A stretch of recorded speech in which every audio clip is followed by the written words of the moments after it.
Candi Sewu atau Manjushriga adalah candi Buddha yang dibangun pada abad ke-8 Masehi yang berjarak hanya 800 meter di sebelah utara Candi Prambanan. Candi Sewu merupakan kompleks candi Buddha terbesar kedua setelah Borobudur di Jawa Tengah. Candi Sewu juga berusia lebih tua daripada Candi Borobudur dan juga Candi Prambanan.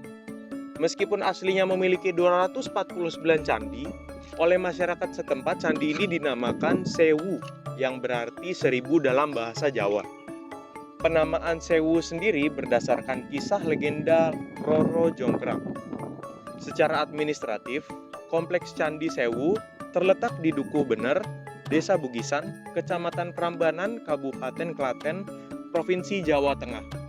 Berdasarkan prasasti Kelurak yang berangkat tahun 782 dan prasasti Manjushriga yang berangkat tahun 792 yang ditemukan pada tahun 1960 yang berisikan tentang didirikannya sebuah bangunan suci dan arka untuk memuji Manjushri.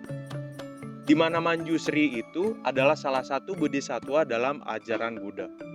Candi Sewu diperkirakan dibangun pada abad ke-8 Masehi, pada akhir masa pemerintahan Rakai Panangkaran. Rakai Panangkaran sendiri diperkirakan bertahta pada tahun 746 sampai dengan tahun 784, yang merupakan raja yang termasyhur dari kerajaan Mataram kuno. Kompleks candi ini mungkin dipugar dan diperluas pada masa pemerintahan Rakai Pikatan, yang merupakan pangeran dari dinasti Sanjaya yang menikahi Pramodawardhani dari dinasti Sailendra.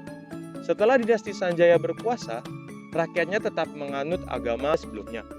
Adanya Candi Sewu yang bercorak Buddha berdampingan dengan Candi Prambanan yang bercorak Hindu menunjukkan bahwa sejak zaman dahulu di Jawa, umat Hindu dan Buddha hidup secara harmonis dengan adanya toleransi beragama.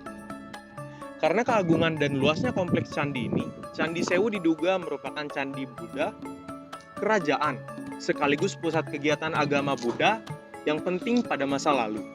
Candi ini terletak di lembah Prambanan yang membentang dari lereng selatan Gunung Merapi di utara hingga Pegunungan Sewu di selatan, di sekitar perbatasan Yogyakarta dengan Kabupaten Klaten, Jawa Tengah.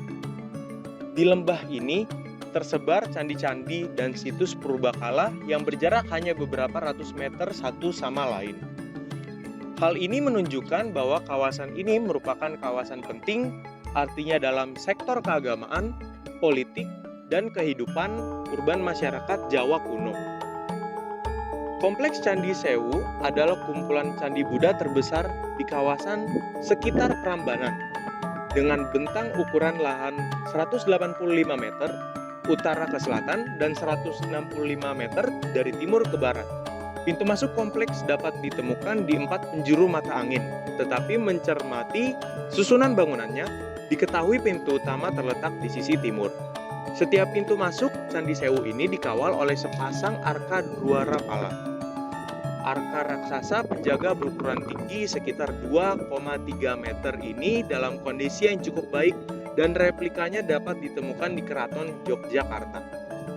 Aslinya terdapat 249 bangunan di candi di kompleks ini yang disusun membentuk mandala Wajradatu, perwujudan dalam semesta dalam kosmologi Buddha Mahayana. Selain satu candi utama yang terbesar, pada bentangan poros tengah, utara sampai selatan, dan timur sampai barat, pada jarak 200 meter satu sama lain, antara baris kedua dan ketiga candi perwara kecil terdapat 8 candi penjuru, dan candi-candi ini ukurannya terbesar kedua setelah candi utama. Aslinya, di setiap penjuru mata angin terdapat masing-masing sepasang candi penjuru yang saling berhadapan, tetapi kini hanya candi penjuru kembar timur dan satu candi penjuru utara yang masih utuh. Lalu ada pula candi perwara yang berukuran lebih kecil, aslinya terdiri atas 240 buah dengan desain yang hampir serupa dan tersusun atas 4 barisan yang konsentris. Dilihat dari bagian paling dalam, baris pertama terdiri atas 28 candi dan baris kedua terdiri atas 44 candi yang tersusun dengan interval jarak tertentu. Candi-candi perwara ini diisi arka-arka Dhyani Buddha dan ditemukan 4 jenis Dhyani Buddha di kompleks Candi Sewu. Candi utama memiliki denah poligon bersudut 20 derajat yang menyerupai silang yang berdiameter 29 meter dan tinggi bangunan mencapai 30 meter. Pada setiap penjuru mata angin terdapat struktur bangunan yang menjorok keluar, masing-masing dengan tangga dan ruangan tersendiri dan dimahkotai susunan stupa. Berdasarkan temuan, pada saat pemugaran, diperkirakan rancangan awal bangunan hanya berupa candi utama berkamar tunggal. Dan candi ini kemudian diperluas dengan menambahkan struktur tambahan di sekelilingnya. Pintu dibuat untuk menghubungkan bangunan tambahan dengan candi utama dan menciptakan bangunan candi utama dengan 5 ruang. Ruangan utama di tengah lebih besar dengan atap yang lebih tinggi dan dapat dimasuki melalui ruang timur. Dari kini tidak terdapat patung di kelima ruangan ini. Demikian pembahasan mengenai Candi Sewu. Mohon maaf bila terdapat kesalahan kata pada video ini. Sekian dari saya, terima kasih.